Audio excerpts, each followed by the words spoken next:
Good morning. 2 weeks ago, I announced the grand jury indictments in the Elijah McClain investigation. Today, I'm here to discuss a separate matter, the findings of a civil investigation of the Aurora Police and Fire Department. Last summer, we heard loudly and clearly the people of Colorado expect more from law enforcement. In Colorado, our legislature responded, passing a new law, Senate Bill 2217, which made significant changes to the oversight of law enforcement and instituted a number of measures designed to build confidence in law enforcement.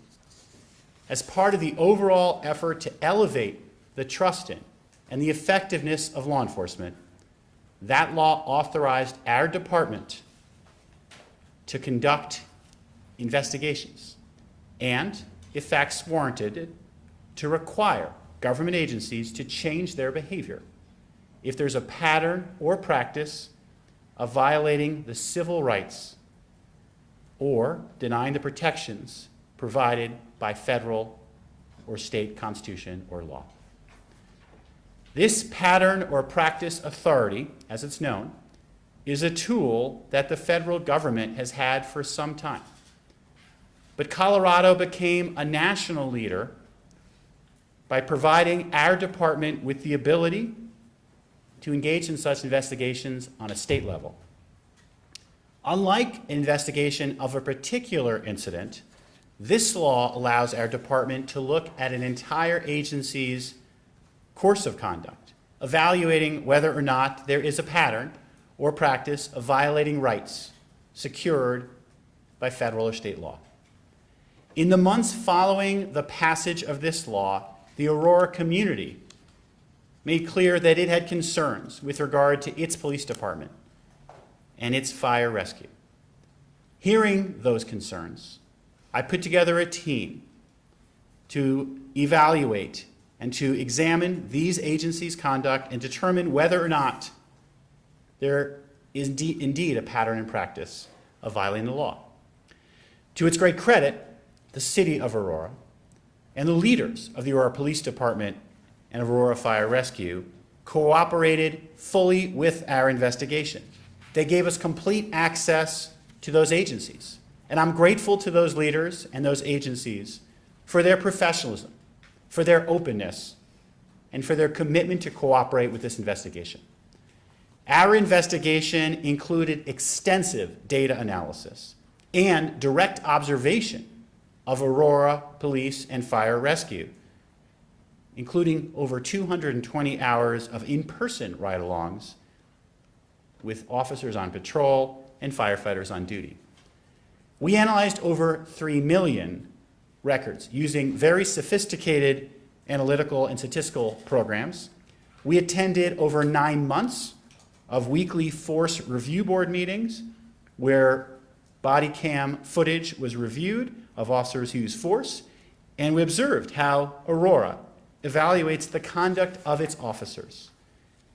We read almost 3,000 reports and associated documents from the past 5 years, all about the use of force by Aurora police officers.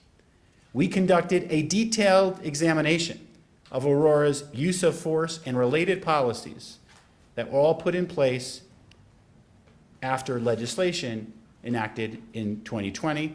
We received comprehensive community feedback from dozens of leaders and residents and conducted dozens of interviews with Aurora police and fire rescue employees throughout the organization. This investigation concluded that the Aurora Police Department and Aurora Fire and Rescue have a pattern and practice of violating rights secured by state and federal law. Specifically, we found that Aurora Police has a pattern and practice of racially biased policing, using excessive force and failing to record required information when it interacts with the community. Moreover, we concluded that Aurora Fire has a pattern and practice of administering ketamine in violation of the law. Let me talk a little bit about each of these findings. First, our investigation found that Aurora Police has a pattern and practice of racially biased policing. With the help of a team of professional data analysts and experts producing graphs like the one you see here, we conducted a set of detailed analysis of internal Aurora Police data that reflects police activity since 2018. That data revealed statistically significant racial disparities, especially with regard to black people, in nearly every significant facet of police contact with the community. These disparities persisted along income, gender, and geographic boundaries. Together with the other information we reviewed, we concluded that Aurora Police engaged in racially biased policing, treating people of color and black individuals in particular differently from their white counterparts. Second, Aurora Police has a pattern and practice of using excessive force. We found that Aurora Police has repeatedly engaged in unlawful and unconstitutional uses of force, regularly applying greater force than reasonably warranted by the situation. We observed officers using force to take people to the ground without first giving them adequate time to respond to officer commands or generically reciting "stop resisting" when trying to control subjects, even though it appeared from other available evidence that the subject was not resisting. We observed officers immediately escalating situations and circumstances in which the subject was in obvious mental health distress, but did not present an imminent risk of harm to themselves or others. And we observed officers misusing the failure to comply with a lawful order under municipal charge to justify the use of force. These actions are unacceptable. They hurt the people that law enforcement is entrusted to protect, and they destroy community trust.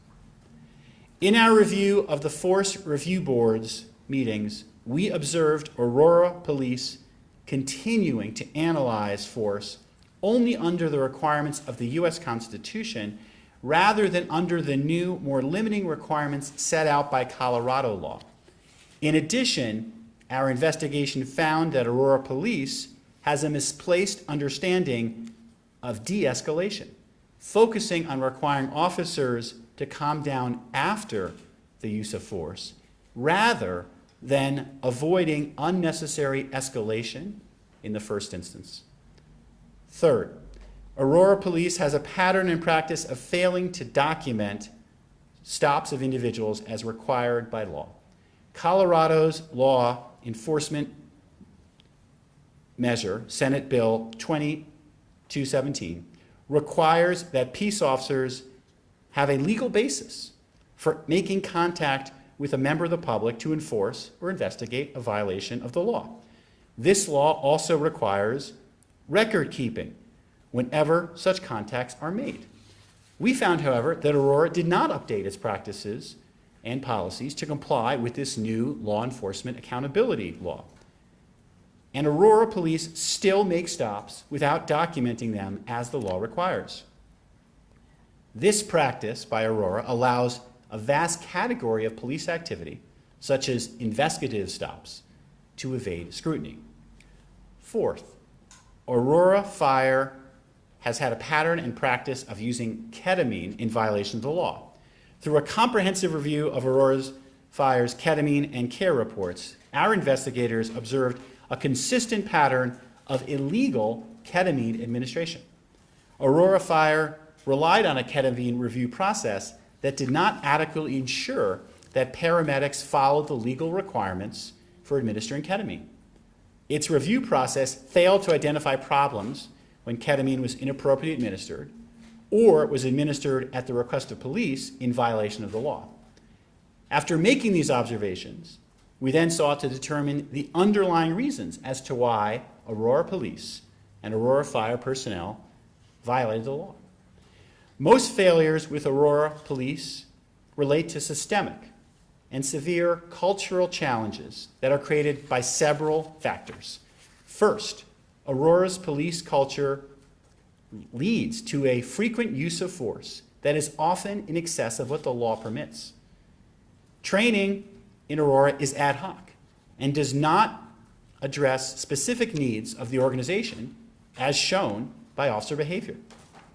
Aurora police policies are short on detail or practical guidance, often doing very little other than reciting legal requirements that are set forth in court cases and laws. In short, Aurora Police has not created the appropriate expectations for responsible behavior. Second, the Aurora City Charter gives the Civil Service Commission total control over entry-level hiring and the right to reverse all meaningful discipline that the chief of police can impose. The commission has demonstrated a pattern of overturning discipline in high-profile cases in a way that undermines the chief's authority.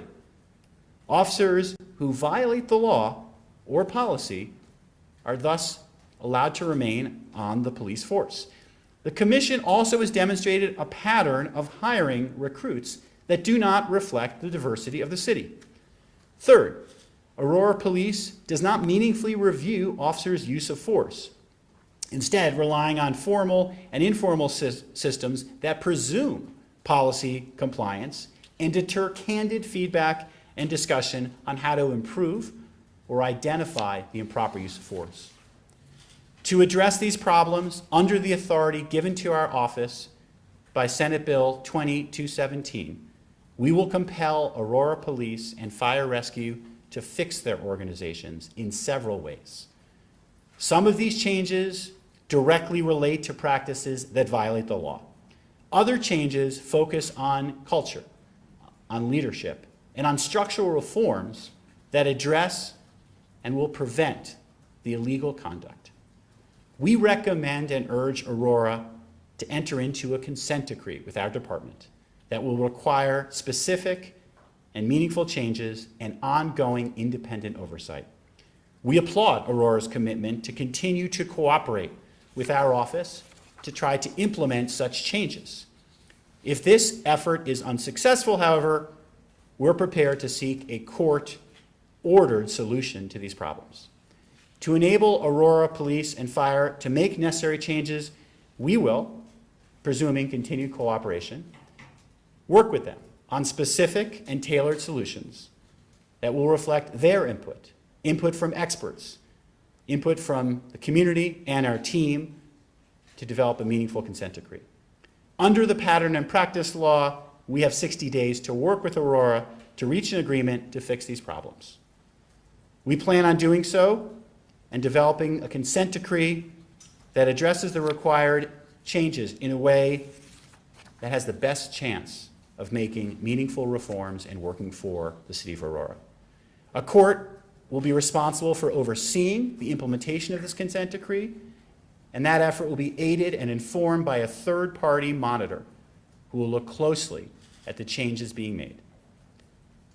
I want to close by thanking the extraordinary efforts and a great team that worked on this project over the last 14 months or so. This team included members of our department, external individuals and professionals who donated their time, and resulted in what, as you will see, is a very impressive report. This report we're issuing is interdisciplinary in the finest sense, bringing together professionals from different backgrounds, including law enforcement, prosecutors, former Deputy Assistant Attorney General at the United States Department of Justice's Civil Rights Division, a former United States attorney who also worked as a trial attorney in the US DOJ's Civil Rights Division, and many more.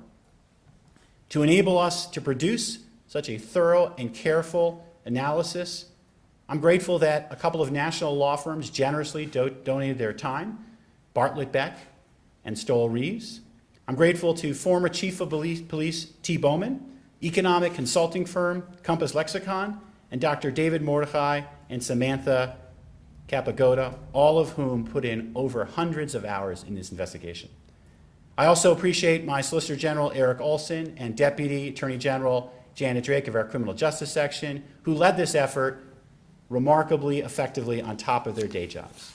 This project, in short, exemplifies one of our department's core values, which is to be better together, bringing people together to work on important issues on behalf of the people of Colorado.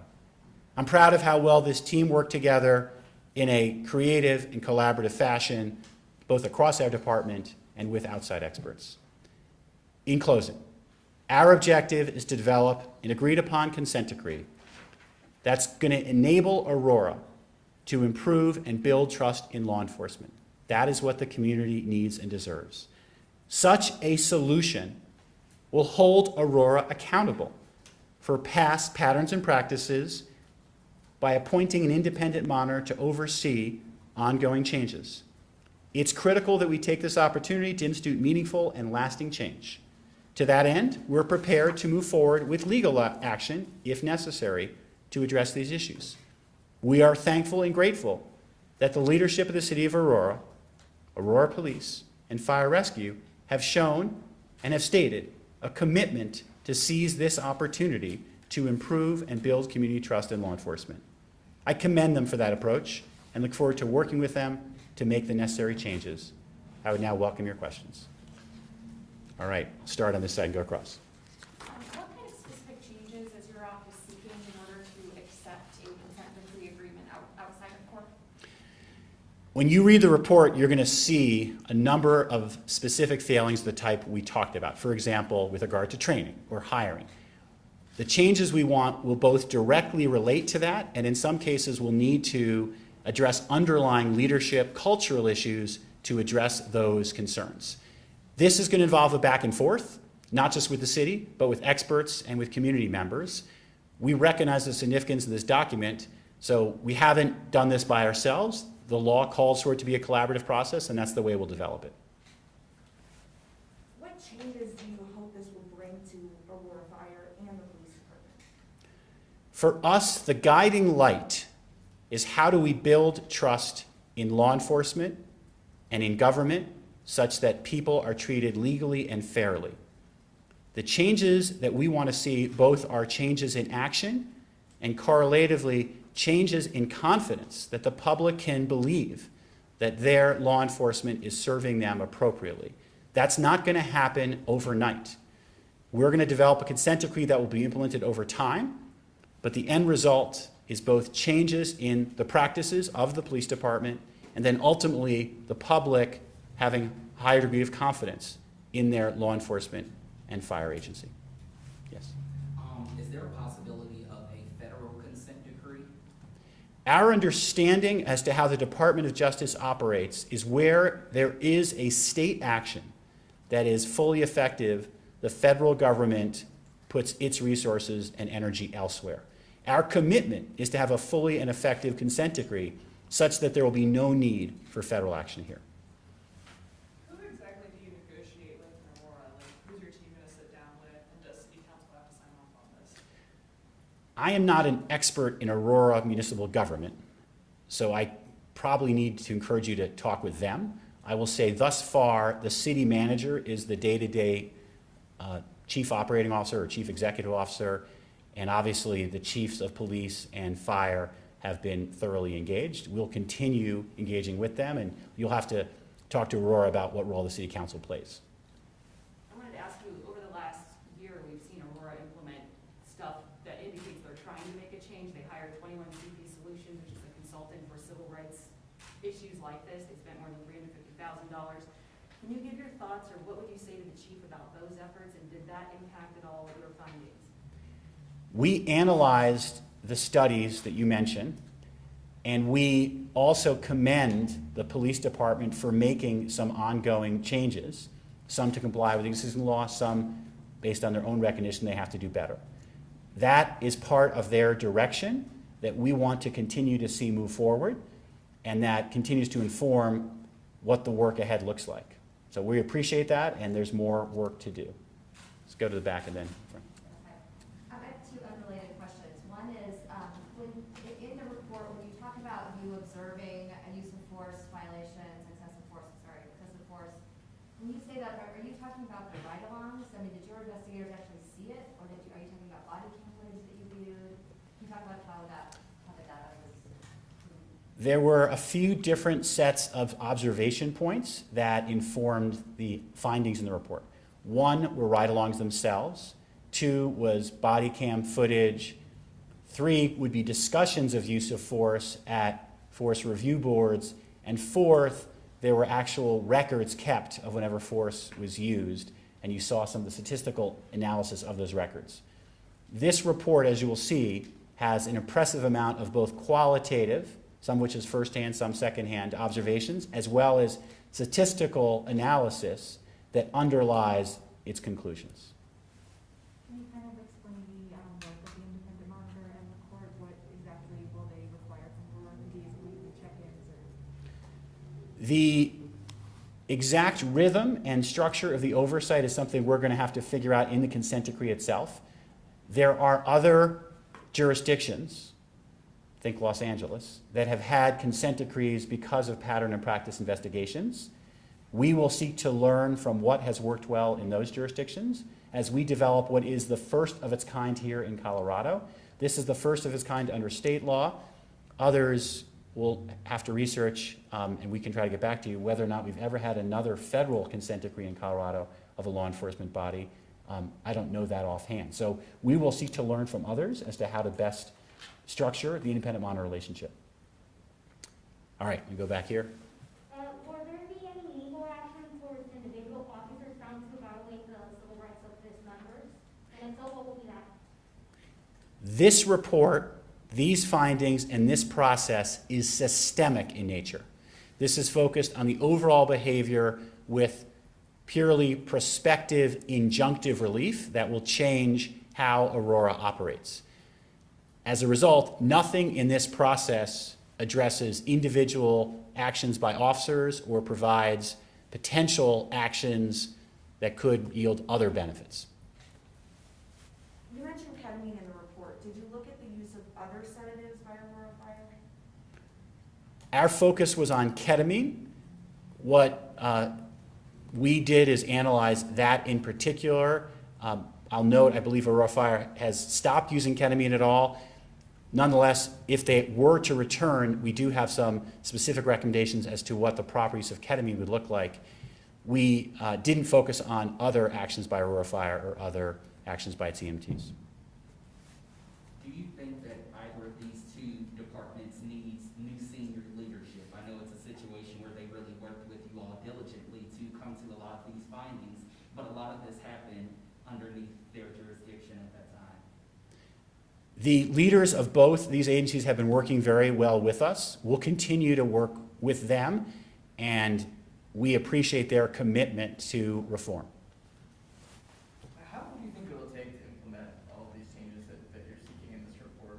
You know, there are a lot of problems that you guys have unveiled. I wonder if you have any message to community members in Aurora who might be feeling uneasy. And then I'm also wondering if you guys have opened any other patterns and practices investigations into any other police departments or first responder agencies in Colorado. All right, let me see if I can get all three of those questions. First, we don't have any other announced investigations that are underway. If individuals from the public want to report concerns that could give rise to future such investigations, our website has a way that people can report those concerns. We'll continue to analyze them. Second, our message to the city of Aurora, we need you engaged. I believe that our democracy is not a spectator sport, it's a team sport. The people of Aurora, when they read this report, will have an opportunity to share with us their ideas for a consent decree. This process will be collaborative, as I mentioned, not just with the city, but with the public, with other experts and interested community members. It is going to take time, years. We have to develop this consent decree, and then we have to implement it, and then we have to oversee it. If you look at other existing consent decrees, they often are in place for at least 5 years or more, and the work that has to happen has to remain vigilant and committed. And we need good police officers with a commitment to serve. We need good fire department officials with a commitment to serve, and we need to create the structures that support them. That's what the overall goal of this enterprise is. I have two questions to follow up on that. How do you think this will impact the retention of officers and the crime rate in Aurora? They're struggling with both at this time. And then my second question is, if community members were to report to you, we've seen tons of body cam, and we've seen other questionable cases of ketamine at across the state. what would rise to the level of you launching another pattern of practices at another department or other departments? Second one I'll answer pretty quickly. It's a case-by-case determination. So there's no simple rule that I'm going to be able to articulate. If they're concerned, share them. We have to determine that there could be a pattern or practice of violation of civil rights, and we'll do that on a case-by-case basis. As for the people of law enforcement and the concerns about morale, the concerns about recruitment, and the concerns about how we effectively enforce our criminal laws, I believe that what we are doing today is hand in glove with elevating trust in and the effectiveness of law enforcement. What Aurora needs, we've heard loud and clear, is a law enforcement system that is worthy of their trust. And when you have a break in that trust, that hurts the community overall.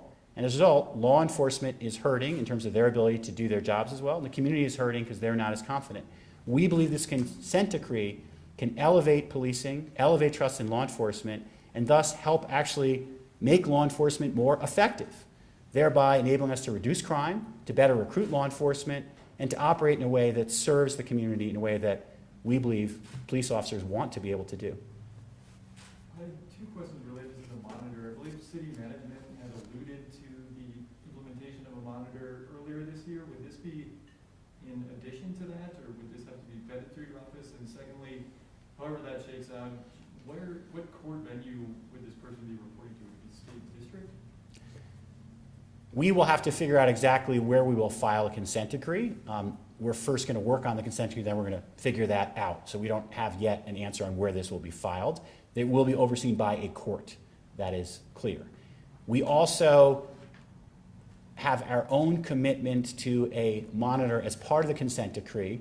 Whether that interfaces somehow with a separate monitoring program, that's something we'll have to talk about with the City of Aurora. From our purposes, we need our own monitor to oversee the consent decree. It may or may not relate to other monitoring functions that could be set up. Has the state ever issued a consent decree before, to your knowledge, and is this just allowed because of that law 217 you talked about? And what message do you hope this sends to the City of Aurora? The message we send to the City of Aurora is, we have heard you, that your concerns were worthy of investigation, were validated through an investigation, and are going to be addressed in a way that we believe will elevate law enforcement and will build trust in law enforcement, and that's going to take time, and we're committed to that work. To your point, this Senate Bill 2217 created this authority for the very first time here in the Department of Law. Before that law was passed, we did not have authority to conduct a pattern or practice investigation. This is the first such investigation we've conducted in the state of Colorado. It is one of the first such investigations we believe conducted by any state. Traditionally, this has been a federal capability. We now have it in Colorado, and we believe this effort shows that we can use it effectively. I don't know whether or not we've ever had a federal Department of Justice consent decree here in Colorado. We'll have to look into that question. But I can tell you this is our first state law civil rights investigation and consent decree done by my office. So you said that there were multiple community reports about this misconduct. Do you believe they might be more dating further than when the investigation started? And the second part of the question is, if there are more victims that believe to be, part of this misconduct, how can they report or be part of this? Let me take your second question first. For people out there who have seen or suffered civil rights violations in Aurora, read the report and say, that happened to me, we can have your input as part of crafting the consent decree. Part of what this next stage of the process involves is asking the question, what are the best ways to prevent these violations from happening again? And if there are people who want to be a part of that conversation, we want to hear from you. I think that covers both your questions.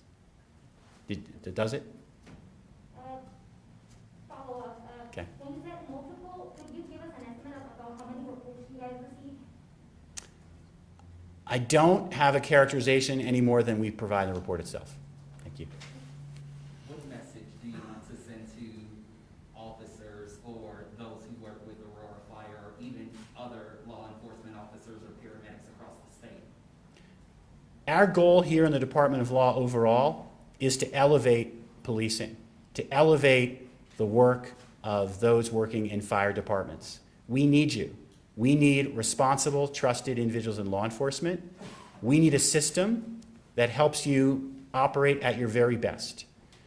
In the Peace Officer Standards and Training Program, we're in the process of continuing to raise the effectiveness of training, as well as having effective transparency and certification that has accountability to it when people don't meet those standards. That is what Aurora is now going to be working very hard to do, to elevate their standards, to elevate their training, and to make sure when people don't meet it, there is some accountability so problems can be addressed. More broadly, we need our peace officers engaged with a continuous improvement mindset. How can we do better? The spirit of this consent decree has to be, we need to do better, we will do better. I guess I just have one more question on, like, I know this is a different legal action, but many, many years ago, there have been legal agreements with Aurora in lawsuits that have happened, settlements in which there were agreements on making the police department more reflective of the community or doing things that would look out for civil rights violations and things like that. And clearly, based on your investigation, those things were never adhered to. And I'm just curious if you could explain why this, I mean, obviously you're the Attorney General, why is this going to be any different? Why do you think Aurora has the ability to change at this point? We've seen from the city of Aurora's leadership, including city manager, head of the police department, head of the fire department, a deep commitment to making reforms and lasting change. Second, we will have a legally enforceable consent decree overseen by our office with the aid of an independent monitor. And third, more broadly, there's a lot of work going on around this state around how do we elevate policing? How do we make our police force more diverse? How do we develop more effective and fair policing? That's a healthy conversation rooted in a spirit of continuous improvement. We're going to stick with that work and do our very best to make the necessary improvements. Can you kind of just give a breakdown of what a consent decree is and what the legal purpose of it is? A consent decree is a contract between two parties. In this case, it will be the City of Aurora and the Attorney General's office. It will specify requirements that the City of Aurora will have to follow in a range of topics relevant to what we talked about here. There will be monitoring, oversight, and other performance management measures. And it's going to be committed to lasting change that will include issues around culture, issues around how force is reviewed and how hiring is conducted. We see this as a unique opportunity. It's a moment in time when we're focused with Aurora, stepping back, how do we want to elevate, how do we want to improve? So it is a compelling opportunity. We intend to do our best to make the most of it. Yes? You mentioned Los Angeles, but are there other places with existing state-based consent decree agreements that you guys will be looking at?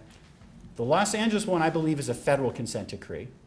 I don't know how many state-based consent decrees are in place. We'll look at those as well. The main model of this pattern and practice authority has been the U.S. Department of Justice Civil Rights Division. That's been the main actor. And so we're going to look to and learn from them primarily, because with a history of different consent decrees, we'll be able to learn what worked better in one situation, what didn't work in another, and then build off that learning. What is the enforcement mechanism of a consent decree? If they don't follow, they agree to do this thing, they don't do it, do they pay a fine, and what happens? A judge overseeing consent decree has a number of tools. One is specific injunctive reliefs. We need you to do this. Or, as you note, if you were in contempt of court, you fail to do what a court requires you, you can be fined. We also have here the political will and leadership stating we intend to follow the consent decree. And so in that sense, we believe the stars are in alignment. Our goal is to work together on developing an effective solution that can be implemented and make lasting changes. Any final questions? How soon do you think you could reach an agreement with Aurora? And are you fairly confident they will reach an agreement with you? I know you said if not, you have other options, but. Aurora has stated its commitment to reaching an agreement and to cooperating with us. As you note, if that fails to happen, we can go to court and we can seek a court-ordered consent decree.